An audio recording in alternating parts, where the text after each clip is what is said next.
What is up, you guys? Welcome to another video. Baby, you don't know what you do to me. Between me and you, I feel like chemistry.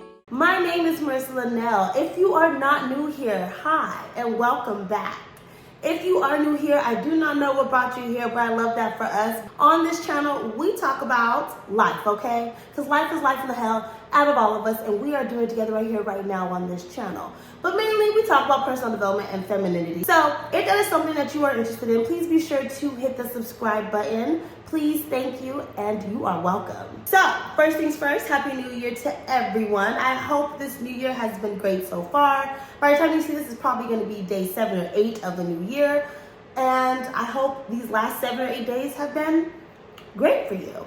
For me, like I said, life is lifing, okay? And life is lifing me really hard. I have been sick for the past 2 weeks. And yeah, I just can't kick it. But I wanted to get this video done because I just don't do well not being productive, okay? So I am here.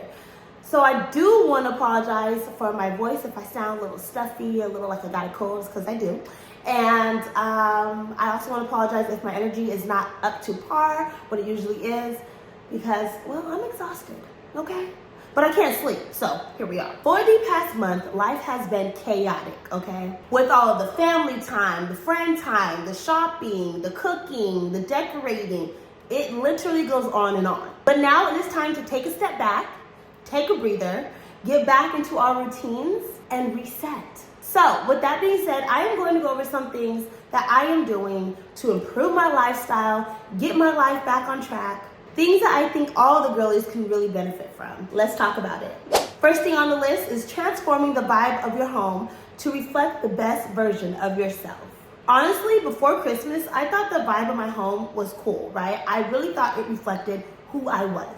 But now that I've taken down all of my Christmas decor and put back up all my original decor, I'm like, this place is bare. Now, I would definitely consider myself somewhat of a minimalist, but I'm a minimalist with like a flair, okay? I do not do well with clutter and chaos. I don't do well with random things. Like, I'm not into the whole knick-knack things. I like my things to make sense and everything to kind of mesh well together, right? But honey, my home is bare. It doesn't represent who I am today, okay? I got a little bit more flair today than I did a year ago. I promise you that. So what I've done is I've started getting on the one and only, the handy dandy Pinterest, and started creating some mood boards. I'm adding furniture pieces, I'm adding decor to my living room, my bedroom, and my office, okay? My office is so bare. You guys can't see it, but literally it's just like my desks. I have 2 desks here and some stuff on the wall, and then this side, and then the TV, and that's it. Everything on this side is still empty and bare. I don't know if you can tell. It kind of has an echo in this room. My office is getting a whole new makeover, and I just cannot wait. So a part of everyone's New Year reset should be to make sure that your spaces really do reflect who you are today, this version of yourself. Next is to create a small, secluded space in your home. Everyone needs a small, me time space or corner in their home. This corner should be used to read, write, meditate, hide, whatever. I just mentioned that I am creating mood boards and redecorating my living room, my bedroom, and my office, right? I am creating a secluded corner in my bedroom. When I was younger, I was a huge reader, right? That was something big in my household. My parents created this cute little nook library-ish type area, and we had bookshelves, and they were filled with all of these amazing books, and we read a lot in my household, okay? Then when I got to college, the days of me leisure reading stopped. I just always felt like if I had time to sit down and read, I literally had time to sit down and study. So I stopped reading leisure books, things that I was interested in reading, things that did not benefit me in my studies at all. I really just stopped. So nowadays, I'm really not a big reader at all, okay, as far as like books. I do read a lot of like articles and blogs. I'm like a short form reader, but everything I read is literally educational. This year, my goal is to slowly dip my toes back into leisure reading. So what I'm doing is I am creating a small space in my bedroom that is going to be used for reading, writing, and brainstorming. So whatever you choose to do in your little corner, make sure you just have a space for it. Get you a cute little bookshelf, get you a comfy ottoman, get you a cute little sofa, a comfy beanbag, something cozy. Cozy up in a corner or a space in your home, somewhere where you can just decompress and do the things that you want to do. Next is clearing out your underwear drawer. Okay, so honestly, for me, clearing out my wardrobe is like a yearly thing, right? It's a constant turnover in my life.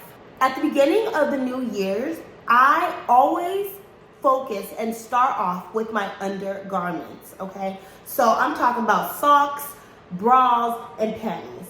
I literally go through my underwear drawers and I get rid of all the raggedy stuff, right? So I get rid of all those dingy socks that used to be white that are no longer white. I get rid of all of those discombobulated, misformed bras that just do not fit well anymore. And I also get rid of all of those raggedy panties that got holes and rips and tears in them, strings hanging out of them. Throw it all away. I guarantee you, if you do this at the beginning of every year, there is something so refreshing about starting every year with new undergarments. You will feel so refreshed and so rejuvenated and ready to take on this new year. Next is make movement a priority. Way too often, people make promises to themselves at the beginning of the year, right? Our exercise resolutions, okay? I've been there. It's like, oh, our fitness habits are gonna change. They're gonna be so strict, so extreme, and it's gonna change our lives forever. If you're anything like me, that is a setup for failure. If you are someone who has never really enjoyed the gym or enjoyed participating in a fitness class, the odds that you are suddenly going to join a kickboxing studio or a yoga class or a cycle class and actually attend and stick to it are literally slim. Not saying they're impossible, but they are extremely slim.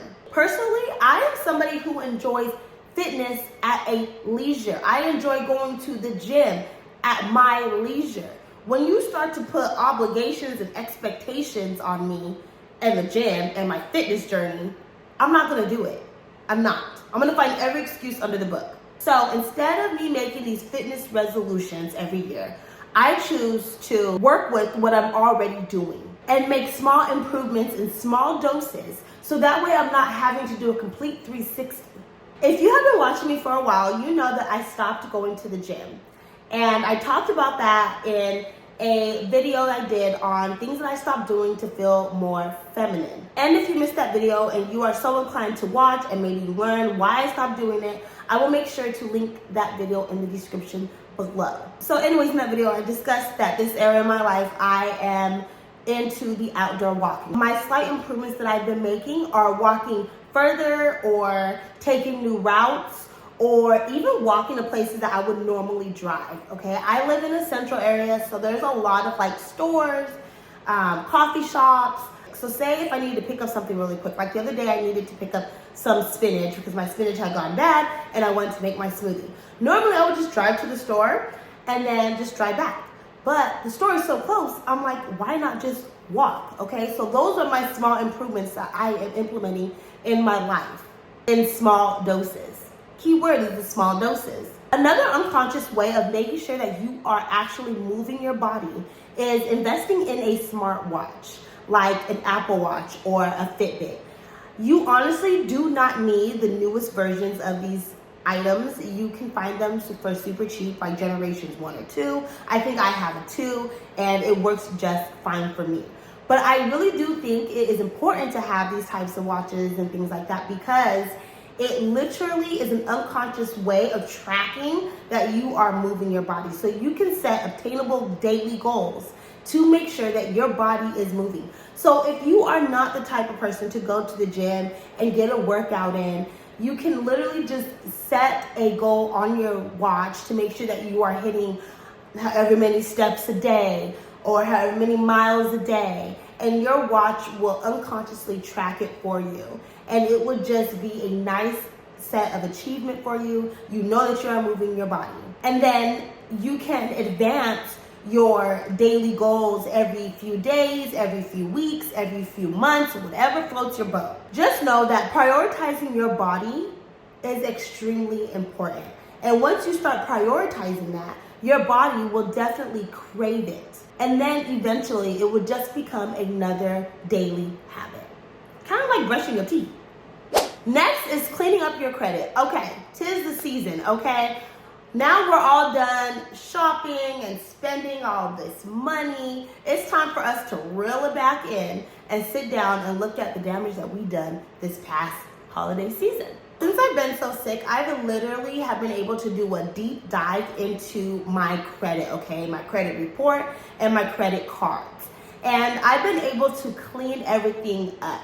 I've been able to dispute certain things on my credit report, get things off of my credit report, and then in turn doing that, my credit score has literally gone up, okay? And then I've also had the time to sit down and look at my credit card statements, and I've been able to cancel a lot of subscriptions that will not serve me any purpose in 2024. So I'm saving money there as well. So I suggest everyone sit down, go over your credit statements, go over your credit reports, and just clean it all up. It's time to get our credit back on track.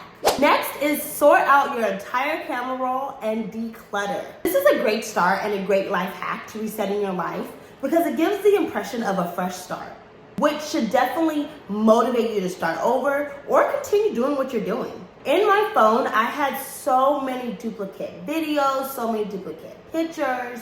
I realized I had the feature on my Instagram that every time I would post on my Instagram story, it would save a copy of that to my phone, to my camera roll. So you could imagine how full my phone was with unnecessary things. I think I deleted at least close to about 3,000 pictures and close to 300 videos. Ridiculous, I know. So make sure you are doing the same. Going through your phone, getting rid of things that you no longer need, any screenshots that you took, that picture that you took 6 months ago that you told yourself that you're going to post on your Instagram or your Instagram story, that you're going to post it, you're waiting for the right moment to post it. You're not going to post it. You're not. Delete it. Start over fresh. You don't even know who that girl was 6 months ago anyways. Get rid of it, declutter, organize your camera roll. Next is social media boot camp.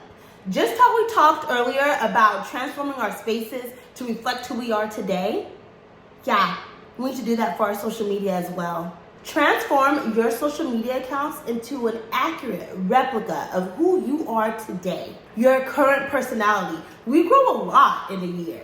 It may not feel like it, but we actually really do. If you look back at a picture that you posted in last April 2023, chances are you are not that person today. So get rid of it. Delete any photos or videos that no longer represent you or what you stand for today. Recently, about a week ago, I went on a follow cleanse, okay? Well, really just Instagram. I blocked and deleted so many people that I have been following for years, people that I have been a fan of. I have unfollowed them because the person that I followed 15 years ago is obviously not the same person today. And that's okay. People grow. We all grow up and we grow apart, right? Some people have changed, some people haven't. So I unfollow a lot of people for those reasons, for changing and for not changing. I think it's really important that you are editing and monitoring what you are consuming. I talk about this in pretty much every video that I post. The content that we consume really makes who we are. So be careful of what you're consuming. It's okay to let go of somebody that you've known 15 years ago. Even if that's a friend, a family member, or a celebrity, okay? Let them go. We have to block and distance ourselves from those who are starting to have or have been having a negative impact on our mental health, okay? Social media boot camp. Let them go. Next is get lost into the world of podcasting or YouTube. Having someone saying the right encouraging things in your ear is an amazing way to find motivation, especially in conquering those things that may seem impossible. Podcasts and YouTube are meant to add value to your life. Find podcasts and YouTube channels that provide these three things: knowledge, friendship, and encouragement. Knowledge, because we should constantly be learning and growing ourselves. Friendship, because sometimes you just feel alone. So it's nice to hear a podcast or a YouTube channel and it kind of feels like someone is like in your head. That's my friend. Like, there's a lot of podcasts I listen to or even YouTube channels that I watch. I'm like, in my head, this girl's my friend. It's nice to have that. And encouragement, because encouragement can be one of the most hardest things to gain in life, from yourself and from your loved ones. So if you can find podcasts and YouTube channels that provide those three things, you will be in great shape. Next is pamper yourself on self-care Sundays. It is time to get back into doing the little things or the extra things that we may have not had time for this past holiday season. I don't know about you guys, but I tended to skip damn near all of my pamper routines this past month, okay? Home facials, deep conditioning my hair, body exfoliating, just all types of things, okay? I have been so busy and off of my game, but now it's time to get back to me. I say Sundays because those are just the days that I actually do pamper days, and it just makes the most sense to me to do them on a Sunday before I start my work week on a Monday. But please choose whatever day of the week works best for you. I do not care what day that is. Just make sure you are using it to pamper yourself. So that is all that I have for you guys today. Remember, our resets and what works for each of us as individuals are going to be different, okay, for all of us. These are just things that I am doing personally for myself. I think they will definitely be helpful for some of you out there. Maybe not all of them, but some of them, okay? If you have some other things that you think that we should add to our 2024 reset, please make sure to sound off below. I know I want to hear it. I know others would as well. I hope you enjoyed this video as much as I did making it. Thank you so much for rocking with me and my sickness and my nasty sick voice. I truly do appreciate you guys. Please make sure you are liking, commenting, sharing, and subscribing to this channel. And until next time, smooches. I won't let no one come and take your place, 'cause the love you give, it can't be replaced.